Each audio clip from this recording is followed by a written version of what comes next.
Okay, you guys, welcome to another Raw Reading video. It's your girl Christina with the K. We are going to be picking up in Genesis chapter 34.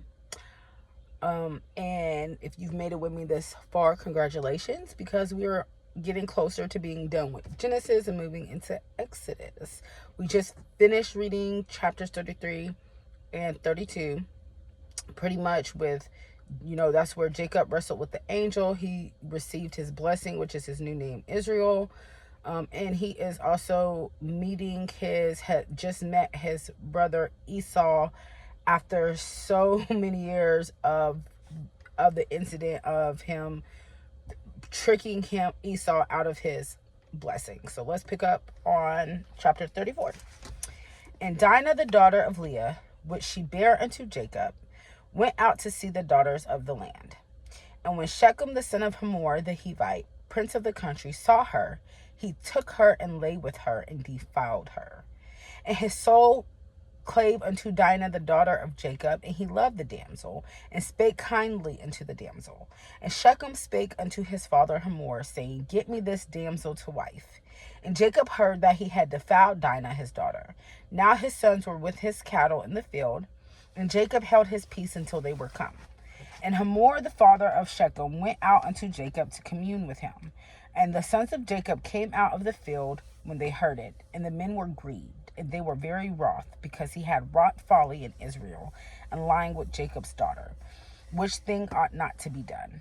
And Hamor communed with them, saying, The soul of my son Shechem longeth for your daughter. I pray you give her him to wife, and make ye marriages with us, and give your daughters unto us, and take our daughters unto you. And ye shall dwell with us, and the land shall be before you. Dwell and trade ye therein, and get you possessions therein. And Shechem said unto her father and unto her brethren, Let me find grace in your eyes, and what ye shall say unto me I will give. Ask me never so much dowry and gift, and I will give according as ye shall say unto me. But give me the damsel to wife. And the sons of Jacob answered Shechem and Hamor his father deceitfully, and said, Because he had defiled Dinah their sister. And they said unto them, We cannot do this thing, to give our sister to one that is uncircumcised, for that were a reproach unto us. But in this will we consent unto you, if you will be as we be, that every male of you be circumcised. Then will we give our daughters unto you, and we will take your daughters to us, and we will dwell with you, and we will become one people. But if ye will not hearken unto us to be circumcised, then we will take our daughter, and we will be gone. And their words pleased Hamor and Shechem, Hamor's son. And the young man deferred not to do the thing, because he had delight in Jacob's daughter, and he was more honorable than all the house of his father. And Hamor and Shechem his son came unto the gate of their city, and communed with the men of their city, saying, These men are peaceable with us. Therefore let them dwell in the land, and trade therein. For the land, behold, it is large enough for them. Let us take their daughters to us for wives, and let us give them our daughters. Only herein will the men consent unto us for to dwell with us, to be one people, if every male among us be circumcised, as they are circumcised. Shall not their cattle and their substance and every beast of theirs be ours? Only let us consent unto them, and they will dwell with us.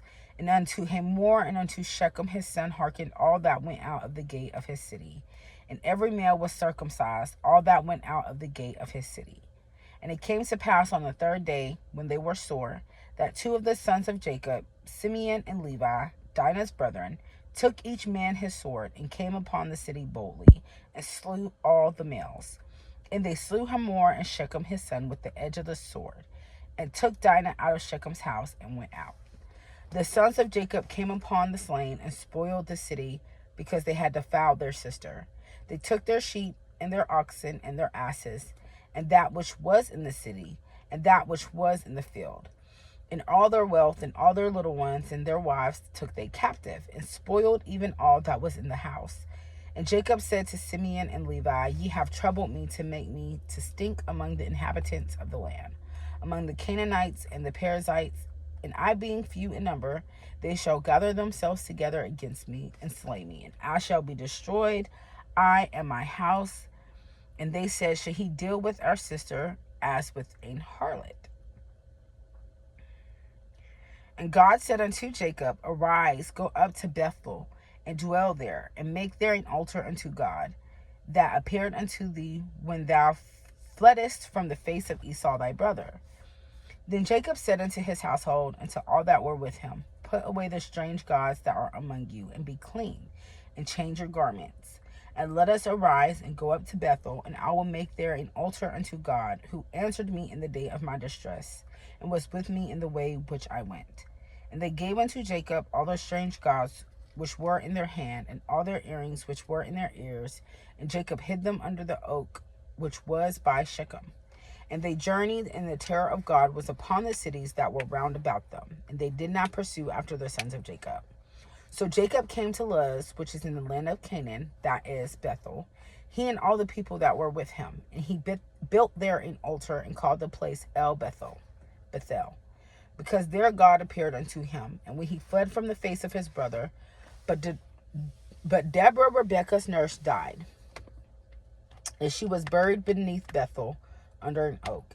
And the name of it was called Elon Bakuth.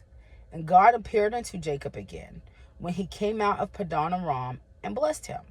And God said unto him, thy name is Jacob.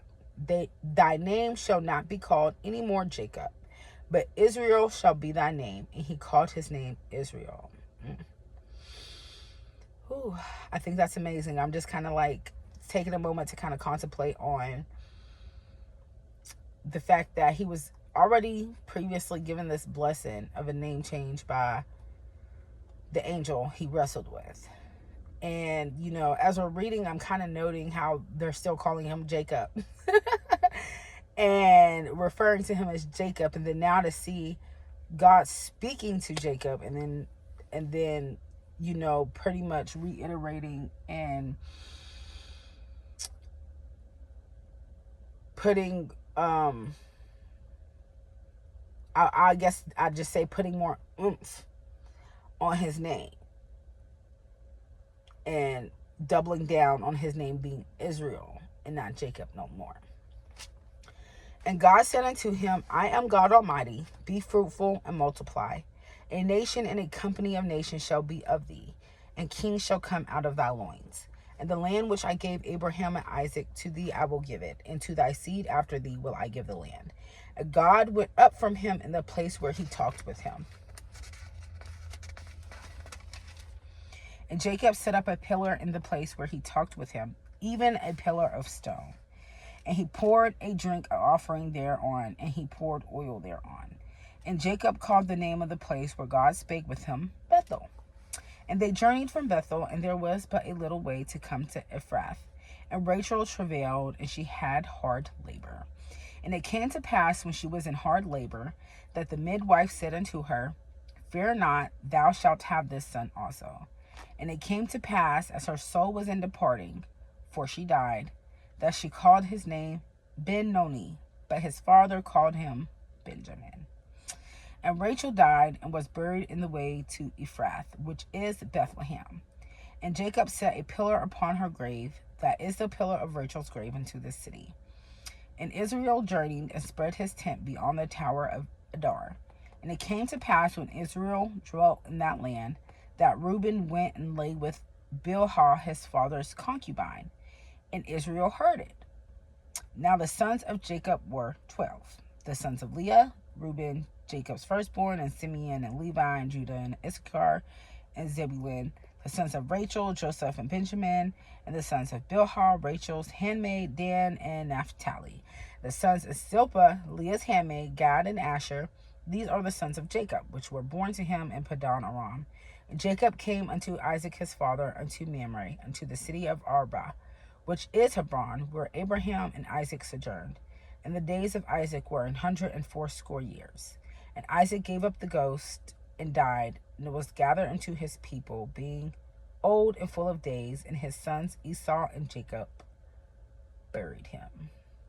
Okay, so ending this, I'm just kind of mentally taking note. Okay, so Isaac gave up the ghost. So, you know, just putting into perspective, Isaac's been with them up until this point.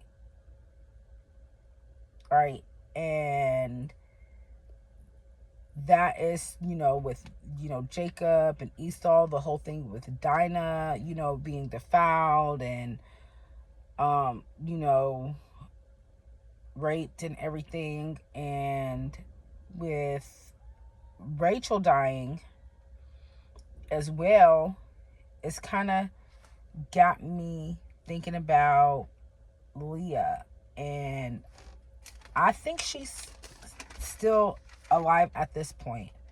But as we read, we'll continue to find out and see what's going on in the story, because I know we're embarking on my favorite part, which is about Jacob. Joseph. So if you've made it this far with me, I appreciate you guys so much. And I can't wait to see y'all for the next Raw reading video.